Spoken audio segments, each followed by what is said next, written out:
Hi, this is Kim with Scholarly Pursuits, and welcome back to my channel. You guys, I refuse to actually speak during that first segment of this video. Did you see how peaceful and the birds and the beauty of all the landscaping around this particular business?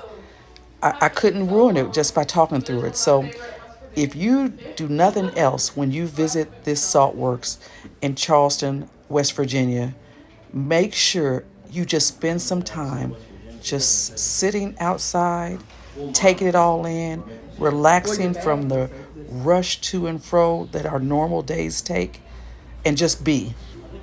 When we arrived in Charleston, I had a tentative agenda of what I hoped to see while we were in the area. But I want to encourage you to talk to the local people because that's how we found out about this salt works. I never even thought about salt. I never knew they had salt in Charleston. I mean, I'm just kidding. I know salt is everywhere, but I don't know how we get it. It's just in that blue Morton box, usually for me. But anyway, I was at that general store in Charleston and I was talking about wanting to go to the coal mine. I wanted to visit an actual coal mine, which is in Beckley, West Virginia, but we didn't get a chance to visit this time. And she mentioned to me the salt works. And I was like, salt works? What salt works? In 10 minutes from downtown Charleston is this J.Q. Dickinson Salt Works. It was the best experience we had probably the whole trip. This is a beautiful place. Now, our visit included a 15-minute tour, and there was so much information included in that tour. I love history. I love stories. The young lady that showed us around was so informative, and she just rattled off that information without seeming to think about it. This is a family-owned business, and you will learn so much in 15 minutes. Now, I will advise you that when we actually went into the place where they were processing the salt, it is so hot. So hopefully you're dressed lightly when you go in those little buildings where they're actually processing the salt. It was so warm. It was kind of like a sauna in there, but very interesting. Either the disformation of Pangea or some other cataclysmic event where the plates moved so much, the salt water ocean got pushed up under when the disformation of the plates had occurred.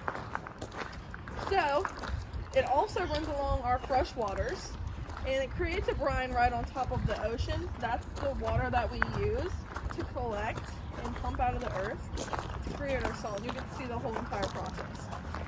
Now, the way that they found the salt here was the salt manifested in salt springs, and the deer and buffalo would come along and lick it. Now, the Shawnee Native Americans, they were hunting the deer and buffalo that would migrate through this area, and Mother Nature set it up on a nice silver platter for them. They had their game. They also had the salt, which they learned how to harvest by boiling. And so they were able to get their game and cure their meats as well as their hides right in the same place. So it was amazing. Now, the Shawnee Indian, they made a grave mistake. At the time, it was very heavy war between the Indians and the Native Americans and the colonists, and they captured a woman by the name of Mary Ingalls. Have any of you ever heard the story of Mary Ingalls? The Wilders family? The Little House on the Prairie? Well, it's different Mary Ingalls, but yes. She was captured. They put her to work like all the other women, and her main job was making salt, so she knew the process in and out. Well, she escaped, and she was pretty mad because she was not able to get her children to come along with her. And she went and let every single entrepreneur that had an ear to listen know that there was salt here. Now, back then, I think there was no modern medicine at this time.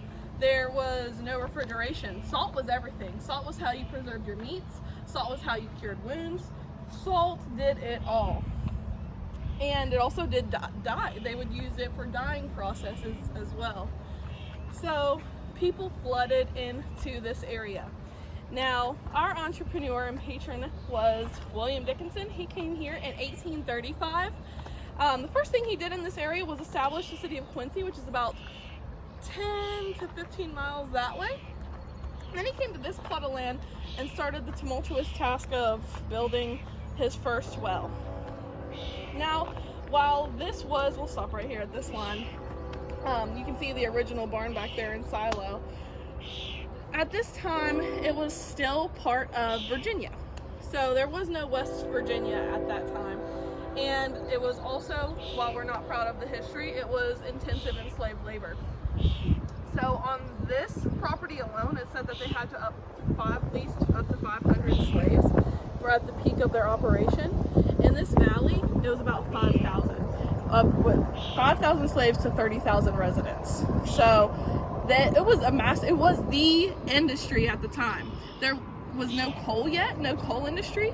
Because of the salt industry, they actually found the coal in the area.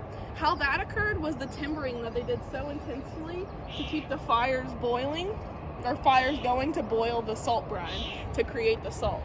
So they had taken about every single tree out of this valley, if you can imagine. It wouldn't look like this when they came here. And at a certain point, no trees. They dug so deep into the mountains that they found the coal, and then they were using the coal to keep the fires going. And then also, because of the digging that occurred, they also ran into the natural oils that are also stored in the ground here. So you have the oil industry, the salt industry, and the coal industry all booming at the same time. Salt was absolutely the most prevalent. We were salt for America. We were shipping it down south. We were all of the salt for the meat packing industry in Michigan, so Porkopolis is what it was called at that time. This is it. And they were known for the Kanawha red salt because our land here is full of iron, and you'll actually get to see what the brine actually looks like coming out of the ground. I think in here we have a couple of pictures from the introduction into the 1930s. So you can tell by the technology present that this is around the time where they would have ended their production. But they would gather the salt into these massive vats from these wells, and then they would take it, they would boil it. At the height of the industry, they were making about 60 tons a year in salt. Today we only make about 15 tons a year. Our process is much different. We're very environmentally friendly. We don't want to we will never get to the point of chopping trees down to produce anything. We actually are not even on the grid. We use all solar power, and we allow the sun to heat our beds. So there's no boiling involved in our process whatsoever like it was at that time. So would create, quite frankly, what was a type of ancient piping. They would hollow out the middle of a sycamore tree is typically what they would use, and then they would send a man down into the sycamore tree until he hit water. Now, in an ideal situation, the water would slowly start to trickle and he'd be able to float to the top. Now, reality is never ideal or not often ideal. So sometimes the water would just come up quickly. It would drown the man that was in the piping, or it would, and some say it would come up with such ferocity it would shoot the man all the way out the top and up into the surface. Was that usually slaves? Yes, undoubtedly in the formation of the wells. Now after the Civil War occurred, there was no slavery in West Virginia. West Virginia was the staple of the ending of the Civil War because we broke off from Virginia, said no more slavery. That's actually how all of the wells disappeared from this land. The Union was done because slave labor was still taking place here, or a form of slave labor was still taking place here. And they were not having it. They're like, you're shipping your salt, you're shipping your exports to the South, you're providing for them. No. So they came through, they blew up every single well in the valley and call it divine intervention. Directly after that, there was a 100-year flood in this area. So even if they wanted to input another well, they couldn't. It was all filled with fresh water from the rains and the rivers flooding up. So there was no more slavery through this land. Now, because there was a shift, a lot of the former slaves stayed on as staff and were paid for their efforts, or were often traded in schooling. A lot of the families, like Booker T. Washington, his story was he came from slavery in the area. He worked as a gardener, but it was on salt land, and he actually was taught by one of the women in the Ruffner family how to read, how to do etiquette, and her style of teaching is what led him into, or his mottos that he teached by whenever he started teaching at Tuskegee. So very, very rich history here in this town. That was in this town, Malden. So Booker T. Washington, was he born? He was not born here. He did all of they moved here because there was no more slavery in West Virginia, right? Well, until Juneteenth, it was still a gray area in the Virginias, right? This was a safe haven for people because they were at least getting paid in salt, which was worth more than money at the time. Like currency. Yeah, and that's where the word salary actually comes from, is salt, and people were paid in salt. So, yeah, very interesting, very rich.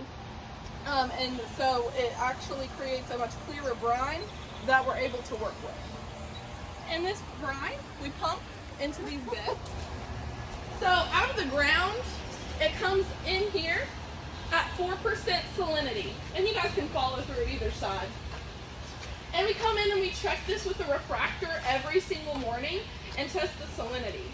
Because it's slowly getting saltier, and it's also building up to 15% salinity. That's whenever we exit it from this building and into another one.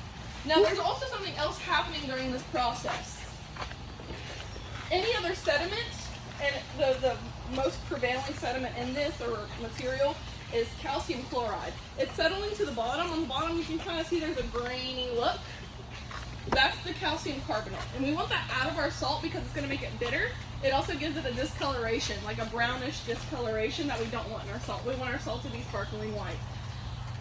Very, very hot here. It was hotter than the last time. It is. And here you can see this is it. It literally just starts forming over time. That's cool. Yeah. And you can see the geometric structure of the salt minerals. Yeah. Now our salt's very mineral rich. We trace 70. And you do that all by hand? All by hand, just like this. And we take a pair of tweezers and we just pluck it out. Yeah. So like I said, this is our finest grain. Oh, you can take any more pictures you'd like. Oh, I'm done. Crystals. And it's just a really beautiful finishing salt, in particular, like tossing it on top of your eggs or your meats. It's amazing. And then we have our grinding salt, which is what you put in a salt grinder. It's our biggest. And this is the original red Kanawha salt. So we can't sell it for consumption anymore because the iron, we can't regulate the iron that's in it. So after the tour, we walked around the grounds some more. We spent a little time in the gift shop, and we were headed to whitewater rafting, so we had to get down the road just a little bit. But if you're in the area, I encourage you to stop by and visit this wonderful little jewel, not 10 miles outside of Charleston downtown. Thank you for watching. Please like, subscribe, and share.